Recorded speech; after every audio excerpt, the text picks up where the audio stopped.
વિદ્યાર્થી મિત્રો જય ગુરુદેવ નમસ્કાર ઓનલાઈન એજ્યુકેશનમાં આપનું સ્વાગત છે।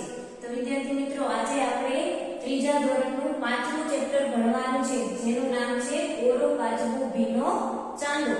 ચેપ્ટરનું નામ છે કોરો કાચબો ભીનો ચાંદો। તો સરસ મજાનો આ વાર્તા જેવો પાઠ છે। તો આજે તમને ભણવાની ખૂબ જ મજા પડશે। આગળના વિડિયોમાં આપણે ચોથું ચેપ્ટર ભણ્યું હતું, આજે આપણે પાંચમું ચેપ્ટર ભણવાનું છે। તો વિદ્યાર્થી મિત્રો તમે ધ્યાનથી સાંભળજો। તો સૌપ્રથમ આ પાઠમાં સરસ મજાનું એક ગીત આપવામાં આવ્યું છે। એ ગીતનું આપણે પહેલા ગાન કરીશું અને પછી તેને સમજીશું। તો ચલો આપણે શરૂઆત કરીએ। તમે પણ મારી સાથે ગાન કરી શકો છો। તડબડ તડબડ તડબડ કરતો તડબડ તડબડ તડબડ કરતો ઘોડો મારો દોડ્યો જાય, એક અવાજે ભાગે બિલ્લી ભલે વાગની માસી થાય, ઊંચા જાડા હાથી ભાઈ ઊંચા જાડા હાથી ભાઈ, સૂંઢ હલાવતા હાલ્યા જાય સૂંઢ હલાવતા હાલ્યા જાય, લુચ્ચા લુચ્ચા શિયાળ ભાઈ લુચ્ચા લુચ્ચા શિયાળ ભાઈ, સૌને છેતરી ચાલ્યા જાય સૌને છેતરી ચાલ્યા જાય, સસલા ભાઈએ છલાંગ મારી સસલા ભાઈએ છલાંગ મારી, કૂદતા કૂદતા હાંફી જાય કૂદતા કૂદતા હાંફી જાય, કાચબા ભાઈ તો ધીમે ધીમે કાચબા ભાઈ તો ધીમે ધીમે આગળ આગળ હાલ્યા જાય આગળ આગળ હાલ્યા જાય। તો વિદ્યાર્થી મિત્રો સરસ મજાનું આપણે ગીત ગાયું। તો ગીતમાં કોણ કોણ છે? તો કે ગીતમાં પ્રાણીઓનો સમાવેશ કરવામાં આવ્યો છે। પ્રાણીઓમાં છે ઘોડો, વાઘ, શિયાળભાઈ, કાચબાભાઈ, સસલાભાઈ। સરસ મજાના આ બધા પ્રાણીઓ છે। તો તડબડ તડબડ કરતો ઘોડો મારો દોડ્યો જાય, ઘોડો હોય છે એ તડબડ તડબડ કરતો દોડતો હોય છે, એક અવાજે ભાગે બિલ્લી, બિલ્લી એટલે કે બિલાડી, બિલાડી હોય છે એક અવાજમાં ભાગે છે, ભલે વાઘની માસી થાય, વાઘની માસી ભલે થાય એટલે કે બિલાડી હોય છે એ કોના જેવી દેખાવમાં હોય છે? તો કે વાઘ જેવા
આરવ હોય છે એનો નવો મિત્ર કોણ છે તો કે એનો નવો મિત્ર પતંગિયું છે અને એ આરવે તેનું નામ શું પાડ્યું તો કે તેનું નામ તેણે બેરંગ પાડ્યું. પછી શું થાય છે તો કે આરવ કહે બેરંગ હું તારું ચિત્ર બનાવું.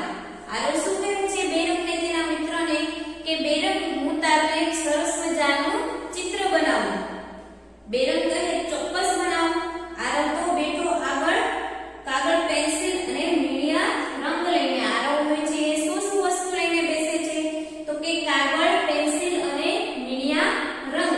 કાગળ હોય છે એની અંદર એ ચિત્ર દોરશે અને એની અંદર તે સરસ મજાના રંગ પૂરશે.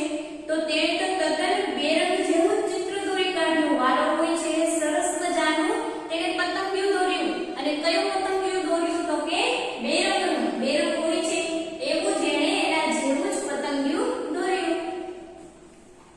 બેરંગને પણ પોતાનું ચિત્ર ગમ્યું અને હસ્યું. બેરંગ પતંગિયું હોય છે તે પણ આરવના ચિત્રને જોઈને ખૂબ જ ખુશ થઈ જાય છે. એને પણ ખૂબ જ ગમ્યું. તો આરવને મજા પડી ગઈ અને તેણે પૂછ્યું બેરંગ તારા ચિત્રમાં રંગ પૂરું. બેરંગ કહે હા હા. બેરંગને કોણ પૂછે છે આરવ પૂછે છે. શું પૂછે છે તો કે બેરંગ હું તારા ચિત્રમાં કલર પૂરું. કલર એટલે કે રંગ પૂરું. ત્યારે બેરંગ એને જવાબ આપે છે કે હા ચોક્કસ પૂરને કલર.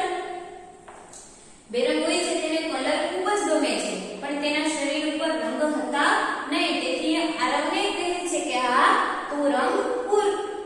તો આરવે બેરંગના ચિત્રમાં રંગ પૂરવાના શરૂ કર્યા અને આરવ જેમ જેમ રંગ પૂરતો જાય તેમ તેમ બેરંગ પર સાચકલો રંગ ચડતો જાય. જો આરવ હોય છે એ જેવી રીતે બેરંગના ચિત્ર ઉપર જેમ કલર પૂરતો જાય છે તેમ પેલો બેરંગ હોય છે એના શરીર ઉપર સાચા રંગ આવતા જાય છે. અને બેરંગ તો ખુશ થઈ ગયો. બેરંગ હોય છે એ તો ખૂબ જ ખુશ થઈ જાય છે કારણ કે તેના શરીર ઉપર રંગ હતા નહીં. જેમ આરવ રંગ પૂરે છે અને એના શરીર ઉપર તરત રંગ આવી જાય છે, ચડી જાય છે. તે કહે જરા પાકને કિનારે પર જાંબુડી રંગ પૂરી દે અને વચ્ચેના ખાનામાં પીળો રંગ ભરી દે. જો બેરંગ હોય છે આરવને શું કહે છે કે પાંખની કિનારે હોય છે ત્યાં કેવો કલર પૂરવાનું કહે છે તો કે જાંબુડી રંગ પૂરવાનું કહે છે. અને વચ્ચેના ખાનામાં કયો રંગ કહે છે તો કે વચ્ચેના ખાનામાં પીળો રંગ પૂરવાનું બેરંગ કહે છે. થોડી વારમાં તો બેરંગ બની ગયું રંગીન. થોડી વારમાં બેરંગ હોય છે કેવું બની જાય છે રંગીન બની જાય છે. તેના શરીર ઉપર સરસ મજાના સુંદર એવા રંગ આવી જાય છે અને એ ખૂબ જ ખુશ થઈ જાય છે. તો સરસ મજાની વાર્તા આપણે આ જોઈ. વાર્તાનું નામ હતું બેરંગ બન્યો રંગીન. તો વિદ્યાર્થી મિત્રો તમને મજા આવી છે આ વાર્તા સાંભળીને. તો હવે એવી સરસ મજાની એવી જ આપણે બીજી વાર્તા સમજવાની છે. બીજી વાર્તા આજે હું તમને કહીશ. તો સરસ મજાની વાર્તા છે. વાર્તા છે ચાંદાની અને વાંદરાઓની. વાંદરાઓ તમને ખૂબ જ ગમતા હોય છે અને એ વાંદરાઓ કૂદાકૂદ કરતા હોય છે. એ જોવાની બાળકોને ખૂબ જ મજા આવે છે. તો સરસ મજાના વાંદરાઓની વાર્તા આજે હું તમને કહીશ.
તો ઝાડ છે એ એનું ઘર છે, એની પાસે બીજું ઘર હોતું નથી, ઝાડ ઉપર જ બેસે છે, ઝાડ ઉપર જ ખાય છે અને ત્યાં ઝાડ ઉપર પાછા સૂઈ જાય છે.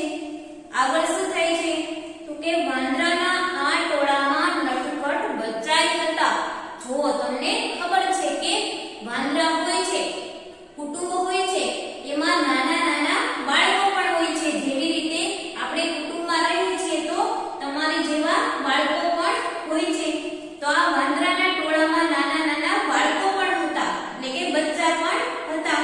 તો એ બચ્ચા તો ભારે તોફાની, કોઈ ઝાડની ડાળીએથી ઊંધે માથે લટકે તો કોઈ બીજાની પૂંછડી ખેંચે. જુઓ, તમારી જેમ નાના બાળકો હોય છે, તમે પણ ખૂબ જ તોફાન કરતા હશો. તો આ વાંદરાના ટોળામાં આ બચ્ચા છે એ પણ ખૂબ જ તોફાની હતા. કેવી રીતે તોફાન કરતા હતા તો કે કોઈ બચ્ચા હોય છે એ ઝાડની ડાળી ઉપર ઊંધા લટકે છે, તો કોઈ બચ્ચા હોય છે એ બીજાની પૂંછડી ખેંચીને ભાગી જાય છે અને વળી એકબીજા સામે કચકચ દાંત કાઢે છે, એટલે કે હસે છે. અને અંધારું થાય તો આ બચ્ચા જરા પણ જંપે નહીં, રાત પડે તોય ઊંઘે નહીં. જો બાળકો હોય છે એ ખૂબ જ ચંચળ હોય છે, તમારી જેમ કે એને રાત પડે ઊંઘ આવતી નથી અને આખો દિવસ રાતે ધીંગા મસ્તી કરતા રહે છે. તો આ બચ્ચા હોય છે એ રાત પડે તોય જંપતા નથી, એટલે કે રાત પડે તોય આરામ કરતા નથી અને ઊંઘતા પણ નથી અને આખો દિવસ તોફાન જ કર્યા કરે છે. તો એક દિવસની વાત છે, હરોજ આવી રીતે ચાલે છે, પણ એક દિવસની વાત છે. રાત્રિનો સમય હતો. જો એક દિવસ શું બને છે કે રાતનો સમય હતો અને અંધારું હતું. તો આકાશમાં પૂનમનો ચંદ્ર પ્રકાશતો હતો. તમને ખબર છે કે જ્યારે પૂનમ હોય છે ત્યારે ચંદ્ર હોય છે આખો ગોળ દેખાય છે, આખો એનો આકાર દેખાય છે અને એનો પ્રકાશ પણ પૂનમ હોય છે ત્યારે ખૂબ જ એનો પ્રકાશ પડે છે.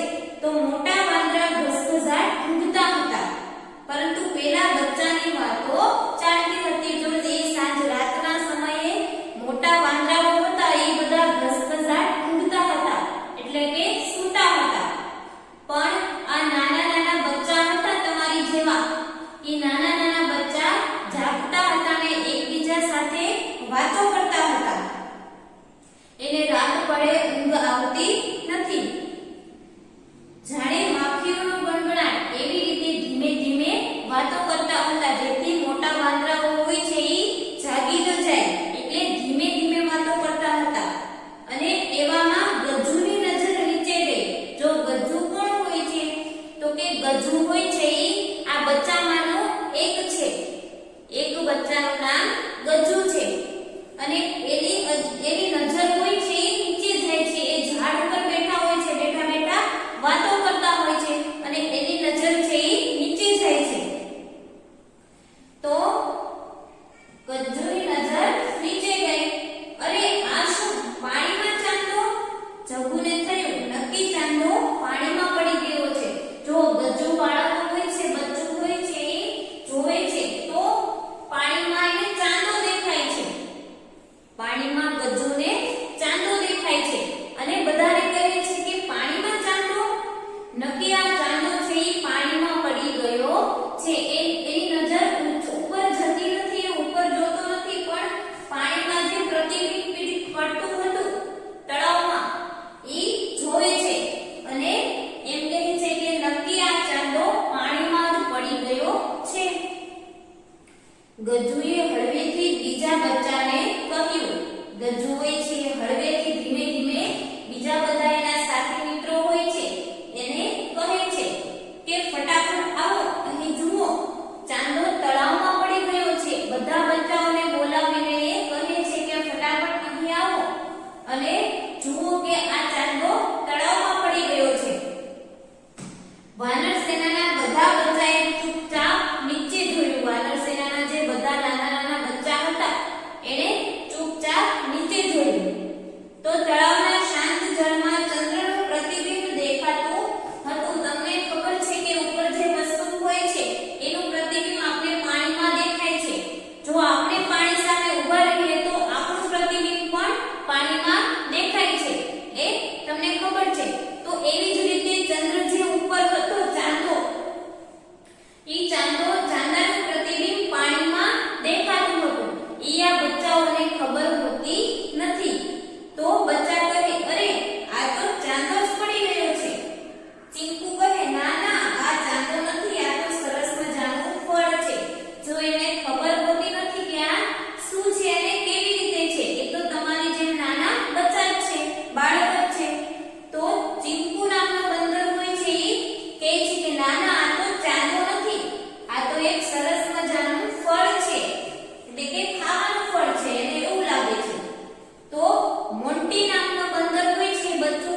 ઈ આ કામ આપણાથી જ થઈ જશે.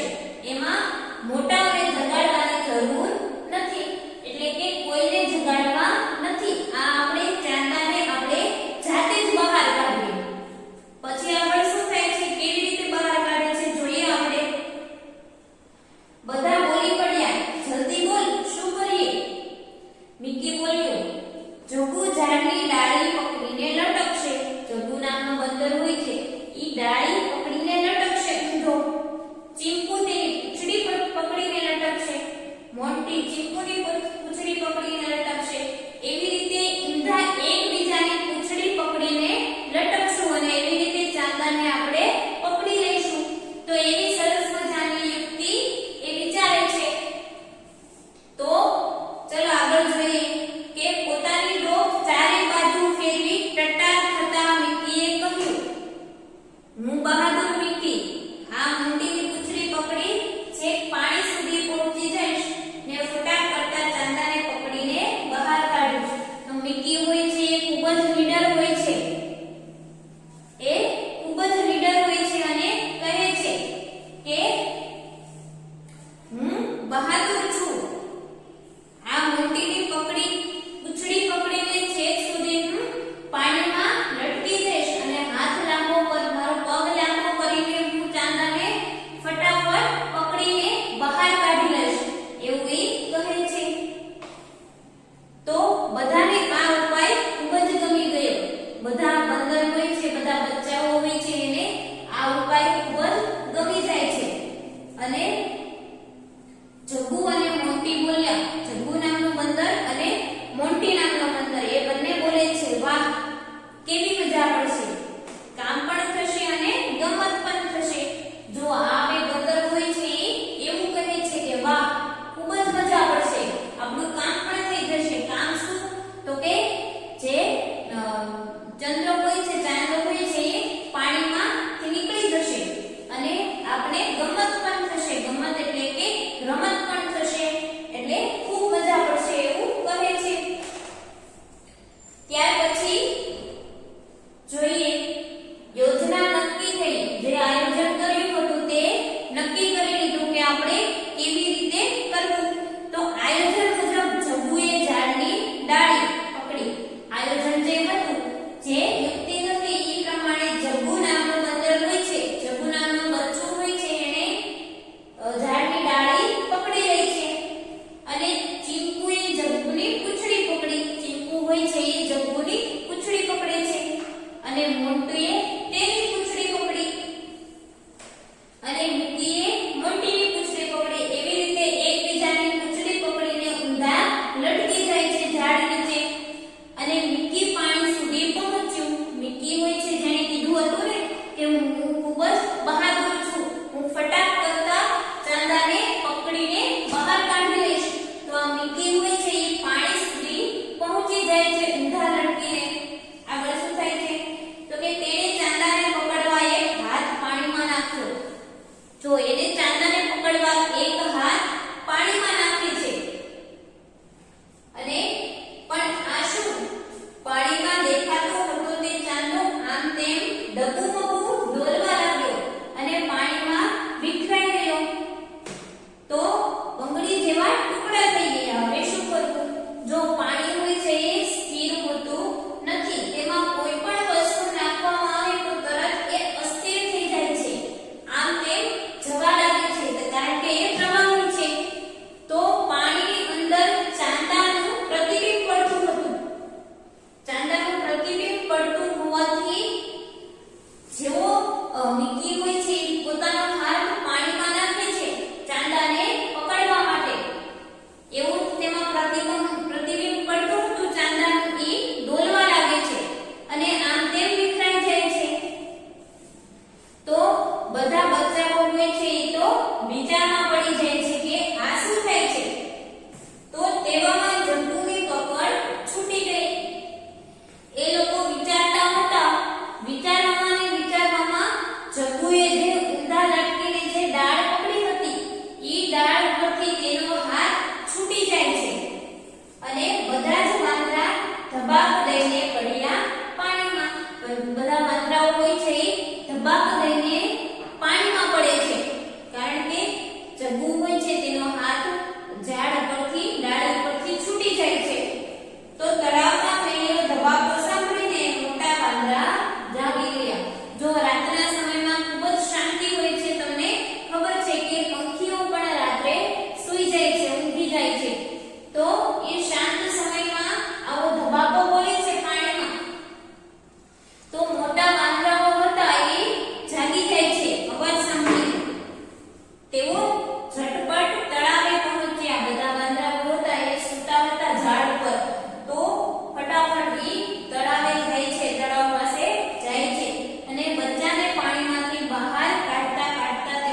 વાંદરાઓનો સરદાર, વાંદરાઓના પરિવારનો જે સરદાર હોય છે મહાબલી, ઈ પૂછે છે, શું પૂછે છે?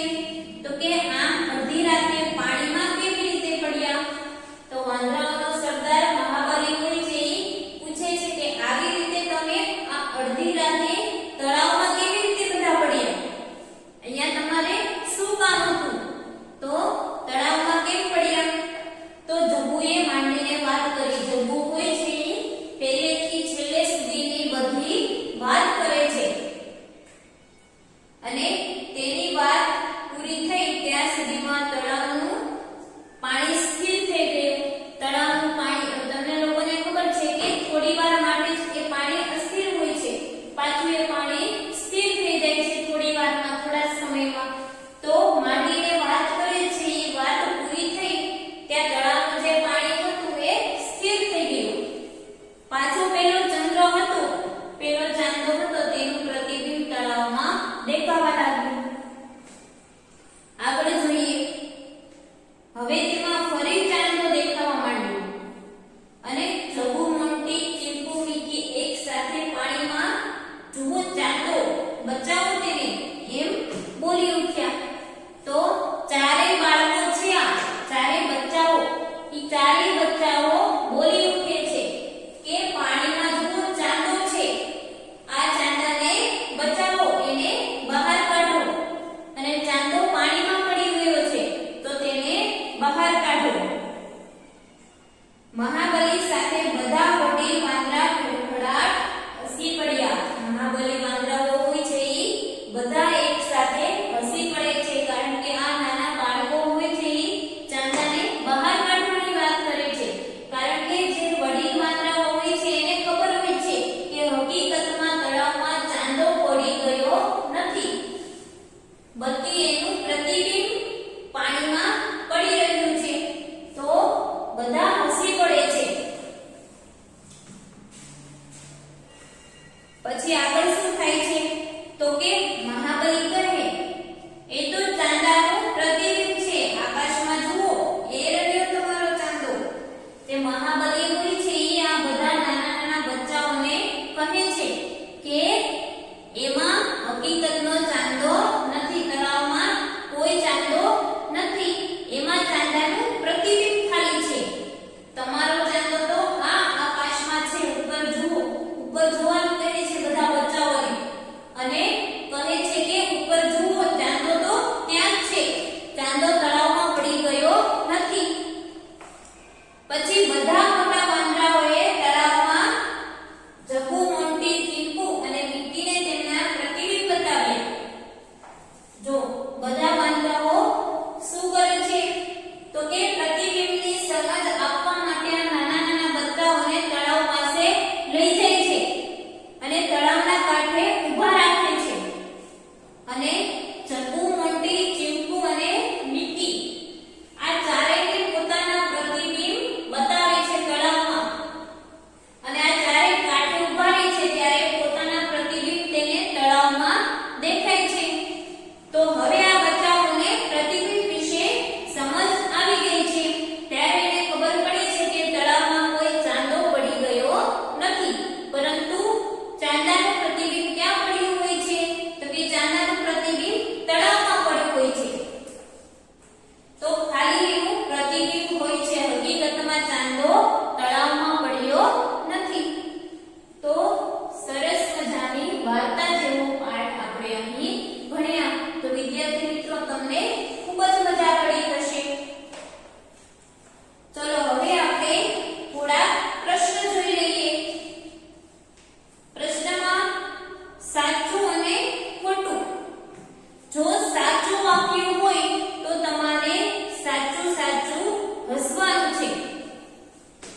કે ચાંદાએ બહાર નીકળીને કોઈ ચોકલેટ આપી નહોતી.